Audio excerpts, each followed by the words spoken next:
vamos lá, assim, tá complicado, tá? Tá complicado. Natan e Fluminense e Santos e América Mineiro.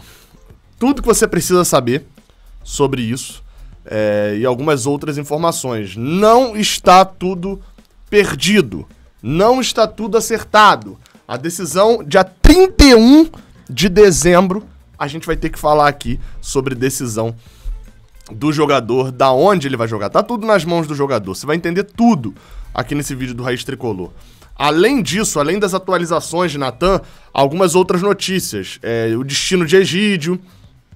E além disso também, saída de jogador, né? 2 laterais esquerdos saindo, né? Confirmando as saídas. E o estádio que o Fluminense deve jogar no Carioca, né? Um dos estádios que o Fluminense deve jogar. Giro de notícias, roda aí a vinheta.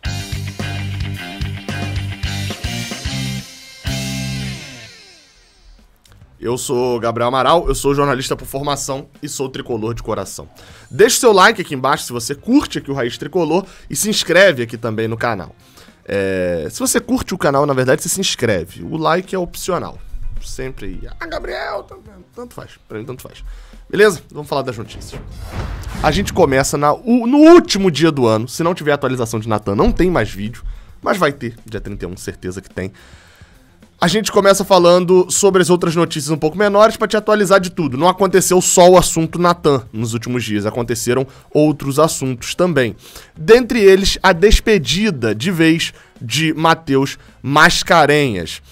O jogador tem contrato até hoje, nessa sexta-feira, e não terá o seu contrato renovado, lateral esquerdo, de 24 anos, perdão, eu até esqueci a idade dele. Matheus Mascarenhas com 24 anos, não terá... Aliás, ele faz 24 ano que vem, tem 23 anos, jogou pelo Sampaio Corrêa nessa temporada, estava emprestado, não vai ter o seu contrato renovado pelo Fluminense. Jogador que tem problemas gravíssimos de lesão, assim, num negócio absurdo, tanto que foi pro Sampaio Corrêa e por lá só jogou 11 partidas da Série B, assim, né, praticamente não atua na temporada. É uma pena, um jogador que tinha qualidade, mostrou um pouco de qualidade, mostrou bastante qualidade na base, mostrou um pouco de qualidade nos poucos jogos que teve a oportunidade de jogar no time principal, mas nunca conseguiu sequência por conta de lesões. Ainda conta, obviamente, com, no caso do Sampaio Corrêa, tendo feito uma campanha muito ruim, que quase levou ao rebaixamento.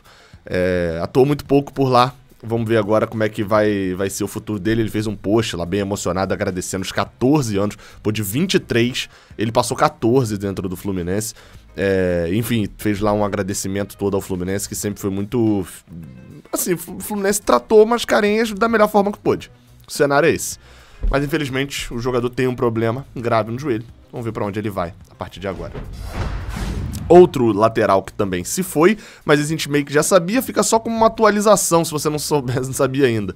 Egídio, lateral esquerdo, está fora do Fluminense e assinou com o Coritiba. Vai jogar no time de Curitiba, né? O Coritiba vai jogar no time de Curitiba. Bem, o jogador tá assinando o contrato, vai jogar a Série A e vai ser meio que aquilo que a gente falou, né? Um pouco, né?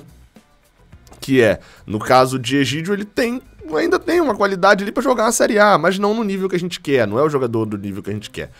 E reduziu o seu patamar financeiro, né? Isso me parece que aconteceu, né? Afinal de contas, foi jogar no Coritiba. O Coritiba não vai pagar 300 mil pra um lateral esquerdo. Não sei se seria esse o salário dele no Fluminense, mas tô dizendo ali 200, 300 mil pra lateral esquerdo. Não sei se chega, não. E se fizer, tá cavando sua própria cova. Enfim, Egídio tá no Coritiba.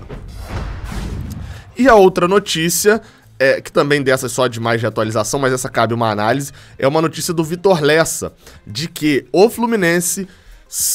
sem o Maracanã, né, na primeira fase do Campeonato Carioca, buscou conversa ali com a Portuguesa, da Ilha do Governador, para mandar os seus jogos no Estádio Luso Brasileiro, né, que durante um tempo ali foi chamado de Ilha do Urubu, né, porque o Flamengo estava jogando por lá, enquanto o Fluminense estava jogando em Giulite Coutinho, em Edson Passos. Mas o Estádio Luso Brasileiro, lá o estádio da Ilha do Governador, que pertence à Portuguesa. O Fluminense tenta uma parceria com o Flamengo, que também vai ter que jogar a primeira fase do Carioca em outro estádio, né? Ambos têm o Maracanã. E com isso, o Fluminense, nessa parceria com o Flamengo, conseguiria duas coisas. Uma, reduzir o valor do aluguel, não ter que alugar Engenhão ou alugar o Raulino de Oliveira, estádios com um tamanho muito maior para jogos que teriam um apelo de público muito pequeno. Seriam alguns jogos contra os pequenos no Campeonato Carioca, né? Considerando que o clássico com o Botafogo deve ser fora do Rio, o clássico com o Vasco, o Fluminense ainda tá ajeitando, né? Porque é entre os jogos da Libertadores. E, além disso, ainda tem o clássico com o Flamengo, que deve ser em Brasília. Então seriam jogos de pequeno porte, como já foi noticiado aqui. Alguns devem ir para o Espírito Santo, talvez um para o Espírito Santo, um para Brasília. E os demais jogos contra Bangu, contra o Madureira, manda deles, mas enfim, contra a Volta Redonda, o Fluminense está estudando mandar lá. Quais que são as questões que estão sendo discutidas? Uma, alugar junto com o Flamengo, você consegue abaixar o custo, são 2 aluguéis. As condições, a Portuguesa não treinar lá, porque atrapalharia a questão do gramado. O que o Fluminense faria junto com o Flamengo? Realizariam uma melhoria no gramado de lá, fariam uma melhoria nisso. E esse valor investido para fazer essa melhoria seria abatido do aluguel do estádio. Enfim, torço para dar certo, não importa o estádio, importa a gente não ter custo, porque o Carioca se tornou isso, infelizmente. Um campeonato em que a gente torce para que o Fluminense seja campeão, obviamente, mas a gente só se preocupa com isso mesmo na semifinal e na final. Antes disso, é não ter prejuízo. Tomara que não tenha. E para fechar, Natan. Vamos de novo, né? Vamos de novo falar de Natan. Bem, eu tenho que te atualizar. Se você não viu o vídeo de ontem à noite, veja. O jogador que tinha o América Mineiro, tinha interesse, aí o Fluminense negociou, o Atlético Mineiro, Natan pertence ao Atlético Mineiro, só queria vender, aí o América Mineiro queria emprestado, pagando parte do salário. Aí o Fluminense chegou e falou, oi, eu pago o salário inteiro e quero emprestado também, aceitas? Aí o Atlético Mineiro falou, aceitos. Aí o América Mineiro falou, não, agora eu também pago o salário inteiro, então eu vou disputar, vai pro Fluminense ou vai pro América Mineiro? Aí ficou naquela negociação, não sei o que, aí Cuca pede demissão e fala, meu Deus, o Atlético vai paralisar as negociações. Aí o Santos fala, opa, eu também quero, mas eu só pago metade do salário. Aí todo mundo falou, o Santos não precisa vir não, e tal. Aí o diretor do Atlético Mineiro falou, não paralisou a negociação não, tá valendo as negociações ainda, tá rolando sim. Aí o Santos falou, opa, eu pago o salário inteiro e ainda dou mais R$1 milhão. Aí o martelo tava pra ser batido pro Santos, mas vem notícia do Marcelo Cardoso, que cobre o GE, o Atlético Mineiro lá em BH, e do Thiago Lima, que cobre o Fluminense aqui no Rio de Janeiro, com o título, assim como o Santos, o Fluminense ofereceu R$1 milhão por Natan. O Atlético Mineiro deixou a decisão para o meio-campista. O Galo já definiu que irá emprestar o jogador em 2022 e aceitou as duas propostas. Ele aceitou a do Fluminense e aceitou a do Santos. E agora tá tudo na mão de Natan. Para onde o jogador vai querer ir? No final das contas, a entrada do Santos na jogada, caso o jogador venha pro Fluminense, só serviu pro Fluminense gastar R$1 milhão. Dá R$1 milhão pro rico. Você tá satisfeito com isso, Santos? Você só tá fazendo isso. Mas também, se o Fluminense não conseguir o jogador quiser ir pro Santos, o Fluminense fazer jogo duro também só serviu para poder o Santos gastar R$1 milhão para um time já rico igual o Atlético Mineiro. Mas vamos lá.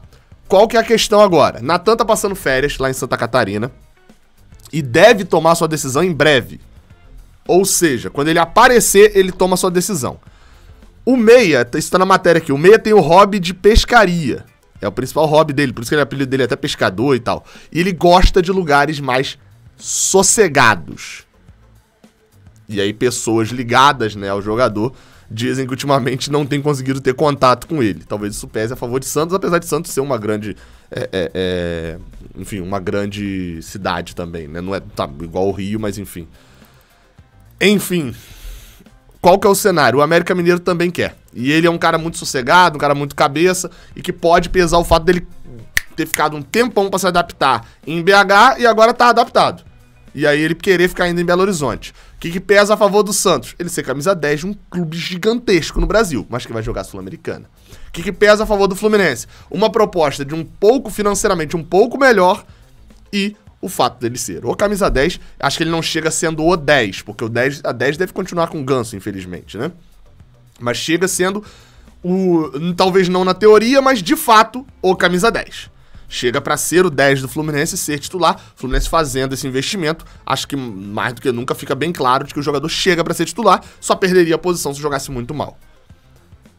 Como que vai funcionar? Eu não sei. Não sei. Isso deve ser atualizado talvez ao longo do dia, talvez não no dia 31, talvez ao longo do dia 1º, talvez não. Enfim, a gente vai ter que descobrir. Fato é, essa negociação tá uma maluquice. Você lança um vídeo, já tem informação dizendo o inverso. E a maioria é verdadeira, assim. O América tá perto. Ah, não, o Fluminense atravessou. Aí o Fluminense tá perto. Ah, não, o Atlético agora atravessou. Então tá uma negociação pra lá e pra cá. O jogador, pela primeira vez, vai chegar na mão do jogador. Até então tava na mão do Atlético. De qual proposta o Atlético vai aceitar? Fluminense e Santos, ele aceitou. Agora chegou na mão do jogador, porque eu sei que vai ter gente que vai falar assim, o jogador tá se achando e tal. Pode ser que esteja se achando. Mas agora é que ele entra na jogada. Agora é que ele olha pra Santos ou pra Fluminense. Tem notícias do UOL falando de que ele se interessou pelo Santos, tá gostando do fato de ser camisa 10 no Santos e etc. E tem notícias também em relação ao Fluminense, dele ter se agradado com do Netflu, dele ter se agradado com uma proposta um pouco maior do Fluminense. O que vai acontecer, eu não sei. Confesso que, de fato, não sei. Agora, eu tenho alguns palpites. Tenho alguns palpites do que vai acontecer. E uma dessas coisas que eu acredito que vai acontecer pode ser para um lado ou para o outro. Fato é, eu ia fazer uma piada, mas eu acho melhor fazer uma piada em vídeo. Vou encerrar com esse belíssimo vídeo aí. Até a próxima. Valeu. Já se foi o disco voador! Ao contrário, já chegou o disco voador! É nada, já se foi o disco voador! Não, já chegou! Já se foi o disco voador! Não! Já se foi! Já chegou! Já se foi! Já chegou! Já chega!